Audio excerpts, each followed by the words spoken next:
আরজিকর কাণ্ডের প্রতিবাদ ফের পথে পড়ুয়ারা। মূলত চিকিৎসক ধর্ষণ খুনের প্রতিবাদে এবার যোগমায়া দেবী কলেজের পড়ুয়ারা তারা মূলত মিছিল করছেন। সেই মিছিলের দিকে আমাদের নজর থাকবে। ফের প্রতিবাদী পদযাত্রা। এবার যোগমায়া দেবী কলেজের যারা পড়ুয়ারা রয়েছেন তারা একত্রে তারা মূলত সামিল হয়েছেন। তাদের মিছিল এগিয়ে যাচ্ছে, প্রতিবাদী মিছিল। সেই ছবিটা জানবো, দীপাঞ্জনা রয়েছেন আমাদের সঙ্গে সরাসরি। দীপাঞ্জনা, আবারও প্রতিবাদ মিছিল। এবার যোগমায়া দেবী কলেজের পড়ুয়ারা তারা একত্রে একই স্লোগান তুলছেন। কি ছবি দীপাঞ্জনা?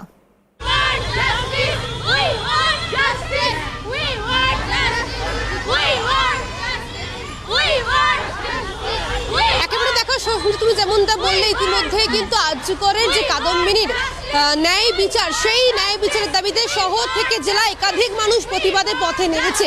আর এই মুহূর্তে আমরা যে ছবি দেখতে পাচ্ছি, আমার চিত্র সাংবাদিক দীপ্ত সেই ছবি দেখাচ্ছে। ইতিমধ্যেই কিন্তু যোগমায়া দেবীর যারা কলেজের পড়ুয়া এবং শিক্ষক শিক্ষিকারা রয়েছেন তারা কিন্তু ইতিমধ্যেই রাজপথে নেমেছেন। কারণ তাদের একটাই এই প্রতিবাদ, যে পদযাত্রা, সেই পদযাত্রাদের প্রত্যেকটা মানুষজন কলেজের যারা রয়েছেন পড়ুয়া থেকে শুরু করে শিক্ষক শিক্ষিকা তারা রয়েছেন, তারা কিন্তু প্রত্যেকেই এই পথে পা মিলিয়েছেন এবং প্রত্যেকের হাতে যে প্ল্যাকার্ড দেখতে পাচ্ছ, সেই প্ল্যাকার্ডে তাদের কিন্তু যে প্রতিবাদ, সেই প্রতিবাদের ভাষা লেখা আছে প্রত্যেকে, এবং পরিষ্কার লেখা আছে দোষীদের সাজা দিতে হবে, যে সিভিক হোক কিংবা সে রাজা হোক। একটু কথা বলার চেষ্টা করব যদি সম্ভব হয়। আজকে আপনারা পথে পা মিলিয়েছেন, যেখান থেকে দেখা যাচ্ছে শহর থেকে জেলা একাধিক মানুষজন এই প্রতিবাদ সভায় পা মিলিয়েছে। কি বলবেন, কিভাবে প্রতিবাদ করবেন? আজকে একটাই উদ্দেশ্য আমাদের, আজকে আবার বলে নয়, আজকে আমাদের সারা আন্তর্জাতিক ভারতবর্ষে আমাদের একটাই, যে আমরা অভয়ের বিচার চাই। আজকে সে শুধু নয়, আজকে একটা মেয়ে ধর্ষিতা, একটা মেয়ে আজকে যে অবস্থায় মারা গেছে, আজকে আমরা মনে করি গোটা সমাজ, গোটা ভারতবর্ষের সমস্ত মেয়েদের কাছে এটা একটা অসম্মানজনক ধিক্কার। তাই আমরা এই মিছিল থেকে আওয়াজ তুলছি, ধিক ধিক ধিক। একটু তোমার কাছে আসি, এই প্রতিবাদ শুধু মহিলাদের নয়, মহিলা পুরুষ উভয়ের প্রতিবাদ। কারণ আমাদের এই দেশে এরকম একটা ঘটনা তৈরি, মহিলা পুরুষ দুই দিয়েই, শুধু মহিলারা যদি আজ দাঁড়ায়, পুরুষরা আমাদের আগেনস্টে দাঁড়িয়ে, তারা যদি আমাদের সাথে দাঁড়ায়, তবেই এই প্রোটেস্ট আমাদের ঠিকঠাক জায়গায় দাঁড়াতে পারবে। শুধুমাত্র মহিলারা দাঁড়ালে কোনোদিনই আমরা সুরক্ষা পাবো না, পুরুষদেরও আমাদের সাথে দাঁড়াতে হবে। একেবারে শর্মিষ্ঠা, তুমি দেখতে পাচ্ছ এই মিছিল কিন্তু ইতিমধ্যেই যোগমায়া দেবী কলেজের যে কলেজ অ্যাডমিনিস্ট্রেটিভ যে বিল্ডিং, সেই বিল্ডিং এর সামনে থেকে এই মিছিল শুরু হয়েছে।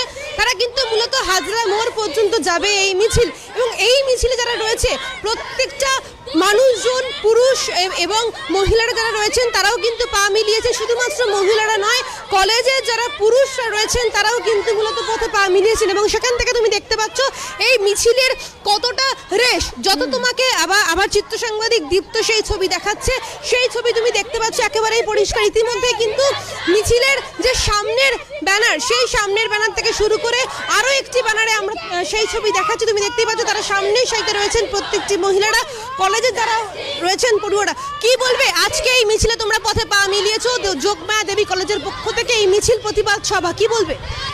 আমরা এই মিছিলে যোগদান করেছি কারণ আমরা জাস্টিস চাই। যেটা আরজিকরে ঘটনাটা হয়েছে, একটা খুবই বাজে ঘটনা। আমরা এই ঘটনার জাস্টিস চাই খুব ইমিডিয়েটলি। আমরা চাই নিরপেক্ষভাবে যেন এই তদন্ত হয়, আর আমরা খুব তাড়াতাড়ি এটার বিচার চাই।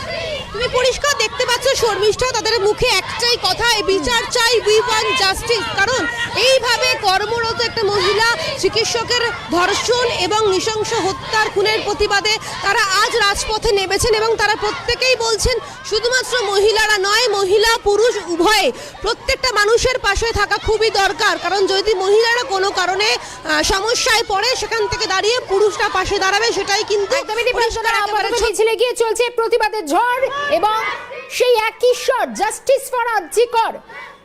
ধন্যবাদ জানাবো দীপাঞ্জনা। আপাতত যোগমায়া দেবী কলেজের যারা পড়ুয়ারা রয়েছেন, একাধিক যারা মহিলা রয়েছেন, ছাত্রীরা রয়েছেন, তারা প্রত্যেকেই একযোগে এগিয়ে চলেছে তাদের প্রতিবাদ মিছিল।